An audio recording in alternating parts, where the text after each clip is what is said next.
Imagine standing in the middle of like a crowded neighborhood block party in your pajamas. Oh, God. Right. And you're loudly reading your credit card statement to your neighbors That's horrifying. while holding a plate of like half-eaten potato salad. Yeah, no thank In any rational world, that is an absolute nightmare. It really is. But in 2026, in the current landscape of live streaming, that level of just chaotic, immediate, and utterly vulnerable intimacy is actually the most profitable broadcasting strategy on the internet right now. It really is. And it's entirely counterintuitive to, well, literally everything we were taught about digital media for the last 15 years. Exactly. I mean, for the longest time, the gold standard for online broadcasting was essentially building yourself a digital stadium. Right, the whole Twitch model. Yeah. If you think about legacy platforms, the aspiration was always a multi-camera setup. You know, you needed perfect acoustic paneling on the wall, The RGB lights. the $2,000 lighting rig, the high-end DSLR camera. You were the performer on this brightly lit stage, basically looking down at a sea of viewers who are just sitting quietly in the dark. It was a highly produced, heavily curated performance. Mm. And we accepted that as the norm because we craved the polish. We expected the creator to be elevated above the consumer. Right, there was a boundary. Exactly. There was a literal glass screen, sure. Yeah. But metaphorically, there was a massive fourth wall. Like, they can look at you, but they cannot touch you. But then you step into the world of this new mobile-first ecosystem, and suddenly that stadium is just, it's gone. Completely leveled. It's been demolished. You aren't on a stage anymore. You've walked out your front door and you're at that neighborhood block party. Yeah. Someone is handing you food. People are talking over each other. Someone's kid is running by screaming. The dog is barking. Exactly. Mhm. And you are right there in the mix, standing on the exact same pavement as your audience. It is the absolute destruction of the digital fourth wall. It really is. It's messy, it's unpredictable, but because of that, it is incredibly intimate. And that intimacy, that absolute shift in how human beings interact with screens in 2026 is exactly what we are exploring today. So welcome to the deep dive. Glad to be here. We are looking at a fascinating landscape analysis today. It's essentially a blueprint titled The TikTok Live Ecosystem, Engagement and Strategy in 2026. It's a great document. It is! But we are doing something very unique today. We are taking the source material, all of this high-level strategy, and we are custom tailoring it entirely for you. Yes, you, the listener. We have your specific project notes right in front of us, actually. We know exactly what you are trying to build. We do. We know you are highly curious. You want to cut through the massive amount of digital noise out there. And honestly, you're building a very specific, incredibly cool brand. Very cool. We know all about your 1990s R&B, New Jack Swing aesthetic. Love that era. Right. We know you are centering this around a plush pale pink visual theme. We know your background as a vocalist. And most importantly, we know you're launching a project called The Digital Dollar Journey. Which is such a good name, by the way. It really is. So our mission today is to give you a clear, actionable synthesis of the current ecosystem so you can launch this without feeling overwhelmed by a million different conflicting strategies. You want the signal, not the noise. And that signal is loud and clear if you understand the underlying mechanics of how these platforms have actually evolved. So here is the roadmap for how we are going to break this down for you today. First, we are going to completely deconstruct this 2026 landscape and analyze the hidden mechanics. The real pros and cons. Exactly, of the most popular niches. Because before you set up your own lawn chair at this digital block party, you really need to know how the different neighborhoods operate. You need the lay of the land. Right. Then we are going to decode the engagement engine. Like, what actually drives retention and monetization today? It's totally different now. It is.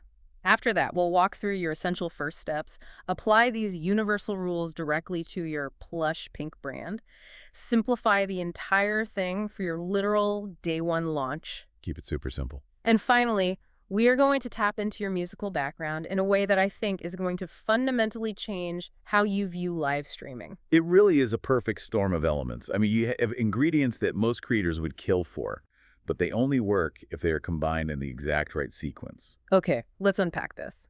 We have to start with the foundational shift in the ecosystem itself. If you look at the raw data of what is actually holding audience attention right now, there is a massive distinction right out of the gate. Huge distinction. The landscape has evolved into something entirely different from legacy platforms like Twitch or YouTube Live. Yeah, those days are over. The most successful broadcasters are no longer relying on polished, pre-planned perfection. The currency of the realm is high engagement, highly spontaneous, and deeply interactive formats. We really need to drill down into the why of that shift, though. Yeah, please do. If we look at Twitch, for example, the value proposition has historically been either elite-level skill or high-production entertainment. Right. You tune in to watch a professional esports player do something you physically cannot do, or you watch a massive, heavily scripted role-playing event. Like a TV show, basically. Exactly. But the 2026 ecosystem flips that value proposition completely on its head. The value isn't polish anymore, it's immediate presence. Just being there. Right. It's the feeling that the creator is right there in the room with you and that they are just as vulnerable to the unpredictability of the moment as you are. Which brings us to the actual neighborhoods within this ecosystem. If we are looking at the topography of 2026, it is essentially fragmented into 5 major niches. Yeah, 5 main ones. And I don't just want to list these off like a table of contents. I want us to really dissect the mechanics of how they work, you know, the psychological drivers for the viewer and the hidden pros and cons for the creator. Because every community has its own unspoken set of rules. Exactly. So let's start with the first massive neighborhood, which is reality TA and storytelling. Oh, this one is huge. It's massive. This is the space where streamers go live purely to share unfiltered personal stories, workplace secrets, and basically dissect messy relationship dramas. The mechanism at play here is fascinating, honestly. It relies on what we call the community pulse. The community pulse. Yeah. The live element isn't incidental here. It is the entire point. When a creator is telling a wild story about, say, finding out their coworker is leading a double life. Which is always a crazy story. Right. The audience isn't just listening. They are reacting in the chat in real time. The creator feeds off those gasps, the shocked emojis, the collective outrage, the shared emotional reaction literally is the product. I see that. I mean, the pro is obvious. It is incredibly sticky. It creates insane retention. Oh, absolutely. Because if I scroll into your live stream and you are in the middle of telling a crazy story about your boss, and I see 3,000 other people in the chat screaming, "No way! I am not going anywhere!" You're hooked. I have to hear the end of the story. I'm invested in the drama. Exactly. It leverages our innate human desire for gossip and tribal bonding. But let's look at the hidden cost, the con, of running this kind of stream. Okay. If we extrapolate what is required to maintain that level of retention, it becomes very clear that this is a psychologically draining niche. Because you constantly have to manufacture drama. Well, not just manufacture it, but you are required to constantly mine your own actual life for content. Oof. That's heavy. It is. The audience in this niche demands what they perceive as unfiltered access. If your entire brand is built on spilling your personal secrets, the boundary between your private self and your public persona just evaporates. There's no wall anymore. None. That constant demand for real-time, high-stakes emotion is a fast track to profound creator burnout. You essentially become a hostage to your own transparency. If you have a boring week, your metrics just tank. That is a terrifying treadmill to be on. It's like feeding a furnace that only burns your own privacy. Eventually, you just run out of fuel. That intense pressure naturally leads us to look at where else audiences are flocking. And interestingly, one of the biggest pivots is into our second neighborhood, which is live budgeting and finance audits. And honestly, I am obsessed with this one. It's a brilliant adaptation of the medium. It really is. It is. Creators go live, they have followers submit their real financial situations, and they perform these rapid-fire 60-second budget audits. Sharing it down. Yeah. They look at the spending, the credit card debt, the income, and they just verbally dissect and fix it on the fly live on stream. But I have a huge question about the mechanism here. Okay, shoot. Isn't it incredibly dangerous, or at least like a massive privacy violation, to share someone's actual finances on a public stream? How does the UI even facilitate that safely? That is the critical hurdle, definitely. Right. The creators who succeed here utilize a highly anonymized format. Okay. Often they aren't sharing a screen with actual bank statements. The viewer submits a structured form prior to the stream, or they drop stylized, rounded numbers into a specific Q&A box that the platform provides. Oh, I see. Yeah, and then the creator pulls that anonymized data point on screen as a graphic overlay. Like, okay, we have a 28-year-old making $60K with $15K in car debt. Got it. The mechanism of trust building happens in the speed and confidence of the creator's verbal breakdown. So the UI protects the identity, but the creator provides the live intervention. It gamifies financial responsibility, basically. It totally does. Instead of staring at a depressing, lonely spreadsheet in your bedroom, you are part of a live, communal, problem-solving session. Precisely. Now, the pro here is that you build incredibly deep authority very quickly. You are solving a tangible, real-world source of anxiety for someone interactively. Which is huge value. Huge. But the con is the sheer mental agility required. Oh, I bet. Doing a live financial dissection requires an intense level of comfort with rapid-fire analysis. You are completely on the spot. Right. If a viewer throws a complex high-interest debt structure at you, you have 60 seconds to provide a sensible, mathematically sound piece of advice that also serves as compelling entertainment. And the margin for error is zero. Literally zero. If you give bad advice, you aren't just making bad content, you are potentially ruining someone's credit score. You have to really know your stuff, and you have to deliver it without any hesitation. Exactly. It is a high-pressure, high-stakes financial tightrope walk, which honestly sounds exhausting to watch for more than 20 or 30 minutes. Right. So where do people go when they need to digitally decompress from that intense, rapid-fire environment? To the other extreme.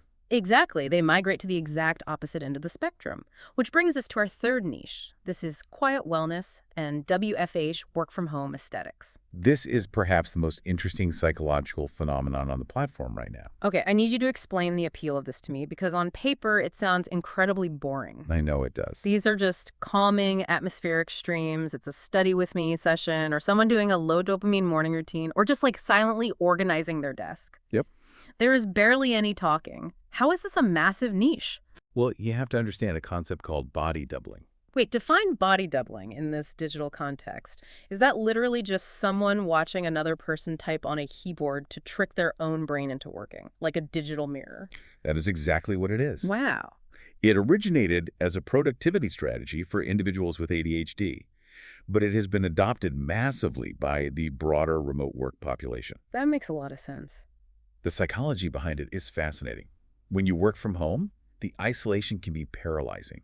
You lack the ambient pressure and communal focus of an office or a library. You just get distracted by laundry. Exactly. By putting on a quiet wellness stream, you're importing that ambient presence into your living room. You aren't watching it for entertainment.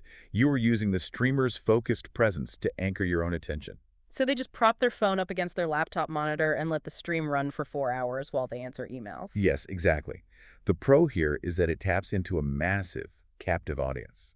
The retention is phenomenal because the stream is acting as a utility, not just a distraction. Okay, but However, there is a very significant mechanical con. let me guess. If they are passively working, they aren't actually looking at the screen. So how do you monetize an audience that has your stream playing in their peripheral vision? That is the exact problem. This niche sacrifices the high-energy monetization potential seen in other areas. We will dive deep into the specific monetization mechanics shortly, but the current ecosystem relies heavily on active, rapid engagement. Right, tapping the screen. Tapping, typing in the chat, sending virtual gifts. A passive audience, while large and incredibly loyal, is inherently less likely to engage in the rapid-fire transactional behaviors that drive revenue in higher energy streams. You're too busy. Right. It's a slow, steady burn versus a quick, explosive payout. That makes total sense. They are literally busy typing on their own keyboards. They can't be tapping the screen to send you virtual roses. Okay, let's look at niche number 4, which requires a much more active viewer. This is true crime and historical deep dives. Creators narrate cold cases or historical mysteries, but the differentiator is that they combine it with live Q&A. Now, this is where we see the platform's UI actively shaping the narrative. The creators who master this turn the audience into detectives. Oh, that's cool. That's the major pro. You are taking a passive listener and making them an active participant in an unfolding narrative. How does that actually work in practice, though? Do people just yell theories in the chat? They do, but a skilled creator uses platform features to organize it. They will use the pin comment feature. Okay. So if they are discussing a historical mystery and a viewer named David asks a brilliant question about a specific timeline discrepancy, the creator pauses the story. They pin David's comment to the top of the screen so everyone can read it and says, "Look at what David just pointed out. Let's explore that." Oh, wow. They are effectively turning the live chat into a digital investigation board. I love that. It makes the viewer feel incredibly smart.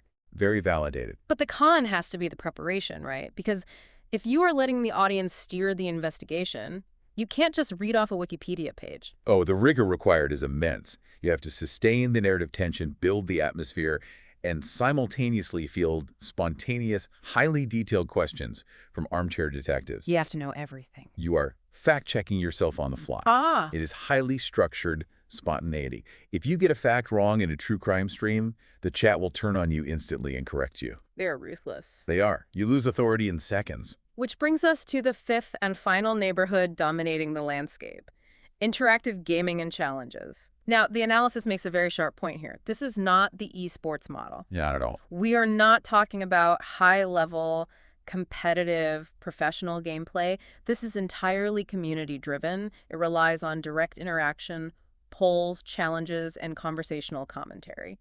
The primary pro here is community integration. The audience isn't there to admire your elite headshots.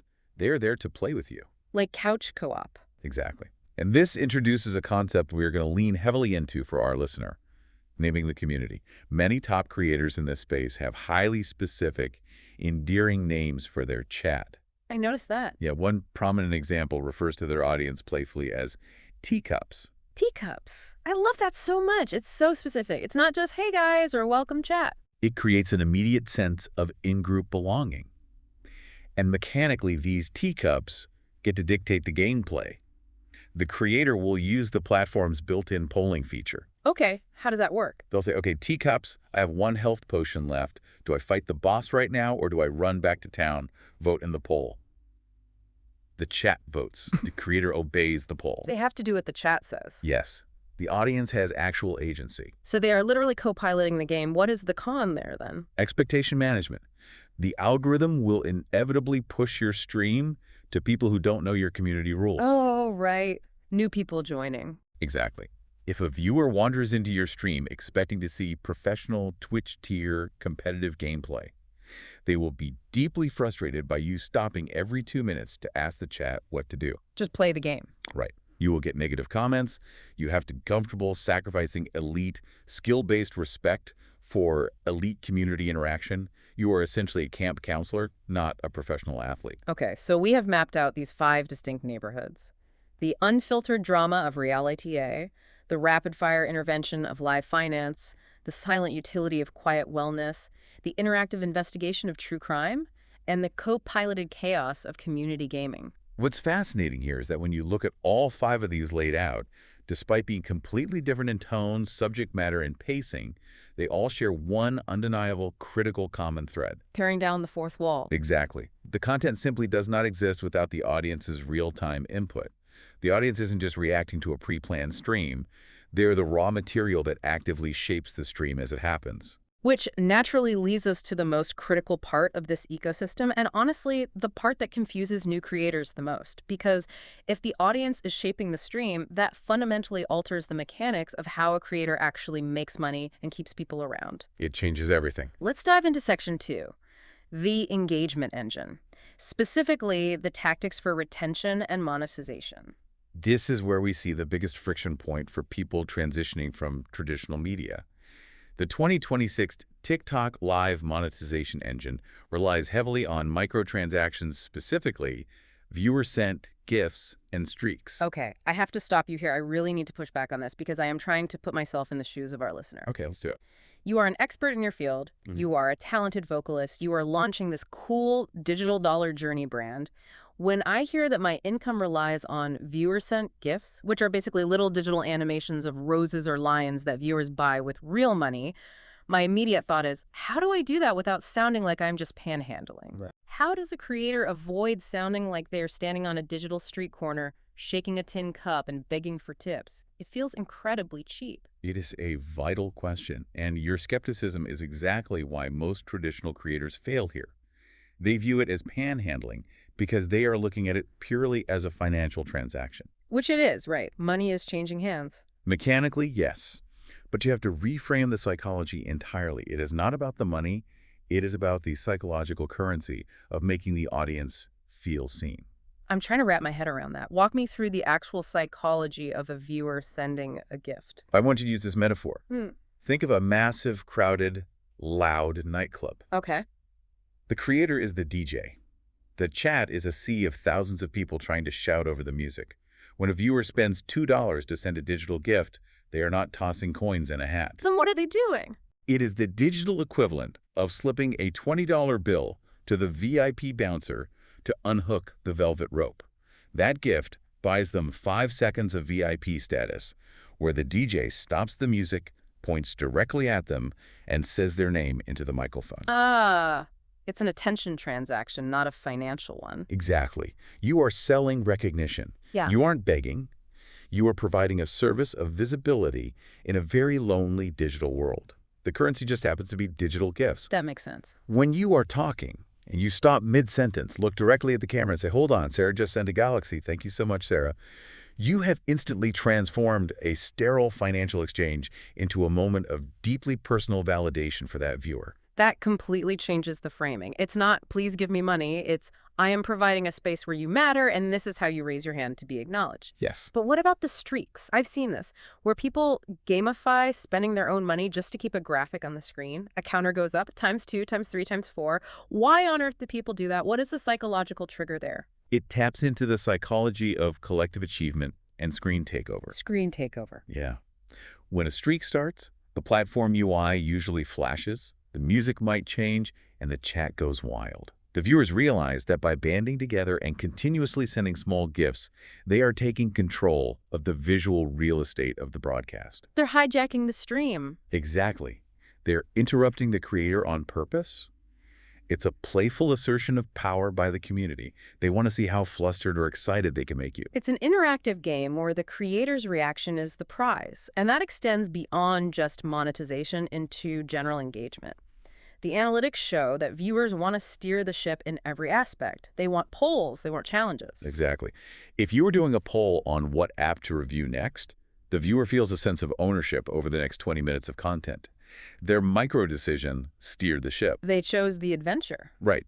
That is the ultimate retention engine. They won't leave the stream because they want to see the result of their own influence play out in real time. So what does this all mean for you, our listener? You've got your plush, pale pink aesthetic in mind. You've got your 90s R&B vibe. You're ready to launch the digital dollar journey. How do you actually take the first step into this ecosystem without falling on your face? It's a big leap.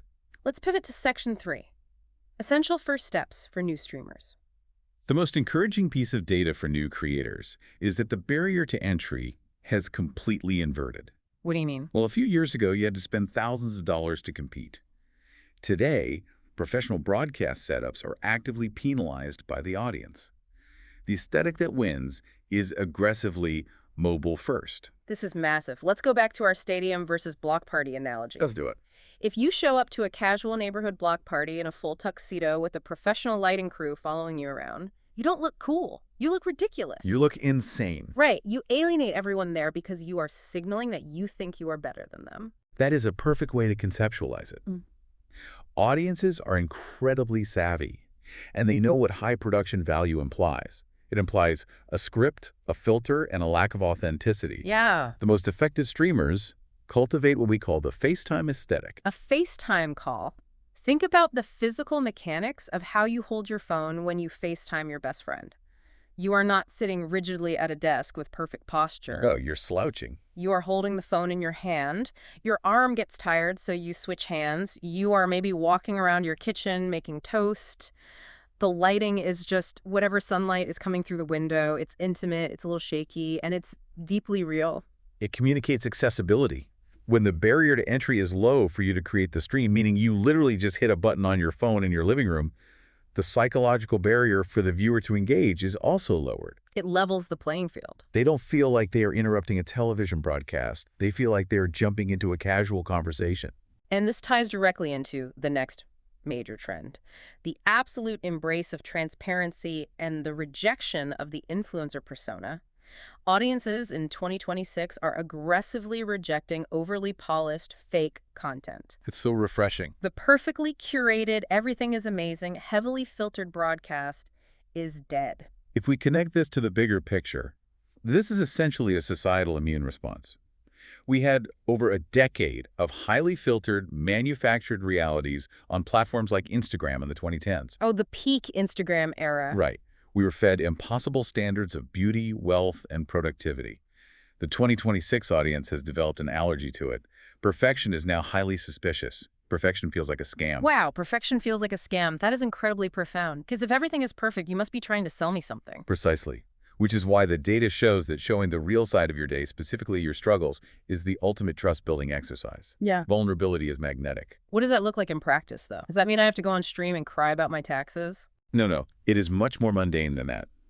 It's micro-vulnerability. Dumper vulnerabilities. Yeah. It means if you are setting up your stream and your ring light falls over and hits you on the head, you don't delete the VOD or apologize profusely and shut off the stream out of embarrassment. Like you would have 5 years ago. Exactly. Yeah. You leave the camera running, you laugh at yourself, you rub your head, and you say to the chat, well, the universe is clearly telling me my lighting is too bright today. You make the mistake part of the content. You are signaling to the audience, I am a chaotic, flawed, real human being, just like you. It makes you safe to interact with. Exactly. It removes the intimidation factor. Okay, so we've established the universal laws of gravity for this 2026 ecosystem. You need to be spontaneous. You need to validate your audience like a VIP bouncer. You need to ditch the stadium setup for a casual FaceTime vibe. Yeah. And you need to embrace the messy reality of being a human. That's the baseline. Now, let's seamlessly transition into the really fun part, Section 4. Let's apply all of these universal abstract rules directly to your highly specific, incredibly cool brand. We have 3 incredibly strong foundational elements to work with from your profile. We have the plush pale pink branding, the 90s R&B, New Jack Swing aesthetic, and your core content focus, which is the digital dollar journey. Which is a project focused on researching and evaluating money-making apps. Correct. So how do we blend these? We start with what we call the vibe stream. We need to take that plush pale pink branding and translate it from a color palette into a physical environment. I want to paint a picture here for you. Set the stage. You aren't just throwing up a cheap pink bed sheet behind you. You are curating a specific visual home base. Maybe you invest in a beautiful plush pink velvet chair that you always sit in. Maybe you have a custom neon sign casting a soft, warm pink glow over your back wall. The psychological function of this is critical for brand recognition. You have to remember the environment your potential audience is in. It's a high-speed, vertical scrolling feed. Doom scrolling. Exactly. They are swiping past hundreds of live streams a minute, making split-second decisions on whether to stay or swipe. If they swipe and see that consistent, warm, plush, pink glow, their brain instantly registers, ah, I know this space. I know this vibe. It's familiar. It is a visual anchor that stops the scroll. It becomes your digital living room. And once they are anchored in your pink living room, we have to look at the actual content. You are researching apps for the digital dollar journey. This is where we bring back the mechanics of the live budgeting and finance audits niche we discussed in Section 1. The rapid-fire problem solving. How do we apply that to reviewing apps? You take the exact same interactive mechanism. Most people review an app by playing with it alone in their room, editing a video, and posting it later. Right, a YouTube review. That is the old stadium model. Mm. In the Block Party model, you go live and you make the research communal. You share your screen again using the platform's UI to hide personal info. And you say, okay, chat, we are looking at Swagbucks today. Is this survey app actually worth our time, or is it a scam? Oh, that is brilliant. You aren't just telling them, you are investigating with them. Yes. You let the audience dictate the testing. Someone in the chat says, try cashing out to PayPal. I heard it takes weeks.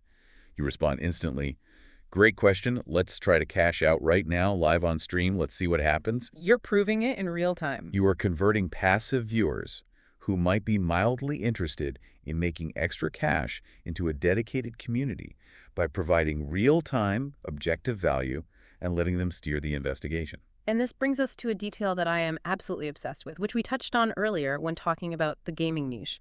Naming the community. Naming your tribe. We mentioned the term teacups. I cannot emphasize enough how powerful this is for you. Naming your community instantly fosters an insider feel. It creates a linguistic boundary between us and them. It really does. If I join your stream for the first time and I hear you say, Welcome in, teacups. We're looking at a new app today.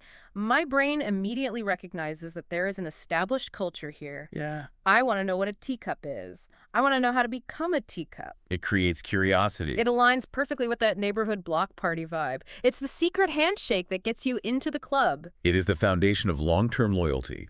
When a viewer identifies as a teacup, they are no longer a passive consumer of your content. They are an active member of your digital family. I love it. But I want to pause for a second, take a breath, and get very grounded. Because if I'm sitting here listening to this deep dive and I'm hearing about establishing a plush, pink visual home base, managing a FaceTime aesthetic, understanding the VIP bouncer psychology of monetization, conducting live communal app research, and building a loyal tribe of teacups, it sounds incredible, but it also sounds overwhelming. Oh, it is a massive amount of cognitive load for a new creator to hold in their head all at once. Paralysis by analysis is very real. Exactly. So let's strip away all the advanced theory for a moment. I want us to do an exercise in section 5. Let's pretend our listener is going to open the app and start their very first live stream the literal second this deep dive ends. Say total beginner. Total beginner, day 1, minute 1. How do we simplify these high-level concepts into an actionable, foolproof checklist? Let's walk through a 3-minute hypothetical scenario. I think we can distill this into 4 clear sequential steps for the day 1 strategy. Let's call them scene, mindset, agenda, and interaction. Okay, walk me through it. Step 1. Step 1 is set the scene. Before you hit the go live button, look at your background. Don't overthink the lighting rigs. Just ensure there is something visibly plush and pink behind you. Drape a pink blanket over your chair. Turn on a pink desk lamp. Just a nod to the brand. Keep it incredibly simple, but establish that visual anchor. Perfect. I am sitting in my room. I have a pink blanket on the chair behind me. Step 2. Step 2 is set the mindset. Remember the FaceTime analogy. When you hit go live, physically hold your phone in your hand for the first few minutes or prop it up casually on a stack of books. I repeat, do not put on a fake radio DJ or high-energy influencer voice. Hey guys, welcome back to the stream. Exactly. Kill that voice immediately. Speak exactly as you would if you were explaining something to a friend sitting across from you at a diner. Take a deep breath and just be yourself. Drop the performance. Okay, the stream is live. I'm sitting here. People are starting to scroll in. I need to know what to talk about. Step 3. Step 3 is set the agenda. You need a singular focal point to prevent dead air and rambling. Tell yourself before you start, today I am going to talk about this one specific app I am researching for the digital dollar journey. Okay. Let's say it's an app that pays you to scan grocery receipts. That is your anchor. You can wander off topic, but you always have that receipt scanning app to come back to.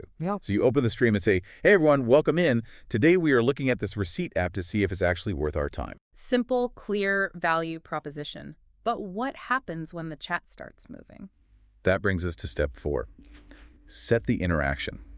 This is the absolute golden rule of the 2026 ecosystem. It supersedes everything else. Everything. Everything. The literal second a teacup asks a question in the chat or sends a digital gift, you stop what you are saying about the app. You break your train of thought, you look directly at the screen, and you acknowledge them by name. So it looks like this. So I was looking at the payout structure for this receipt app, and it seems like you need $50 to... Oh, hold on. Sarah just sent a digital roast. Thank you so much, Sarah. And Mark, I see your question in the chat about whether this works at local grocery stores. Let me check that for you right now. That is textbook perfect execution. The interaction always supersedes the agenda. You are validating their presence. Okay, scene, mindset, agenda, interaction. That is incredibly clear. But what if things go horribly wrong? It's their very first stream. They are nervous, their hand is shaking, they accidentally knock the stack of books over and the phone falls face down, or the receipt app they're trying to review just completely crashes and freezes live on stream. That is where you have to aggressively lean into the concept of managing the struggle. Remember our conversation about how perfection feels like a scam. If the phone falls over or your screen freezes, do not panic. Do not apologize profusely. Do not shut down the stream in shame. You laugh at it. You laugh at it. You make it a shared moment of humanity. You pick the phone back up. You make sure the pink blanket is still in frame. You say, well, teacups, I guess the gravity in my room is extra strong today. And this app just totally crashed my phone. Who else is having a highly technical Monday? It completely diffuses the tension. It proves you aren't a perfectly curated robot. Every mistake is a golden opportunity to prove your authenticity. That takes so much pressure off the creator. The mistakes aren't failures. The mistakes are actually high-quality content. Okay, now that we've alleviated the beginner's anxiety and established a bulletproof baseline strategy, here's where it gets really interesting. Because we are at section 6, and we haven't even touched on the most unique, explosive element of your specific profile. The musical background. Yes, you are a vocalist with a deep affinity for 90s R&B and New Jack Swing. This raises an important question. How on earth does a musical background fit into a live stream about researching tech apps for financial gain and building a digital community?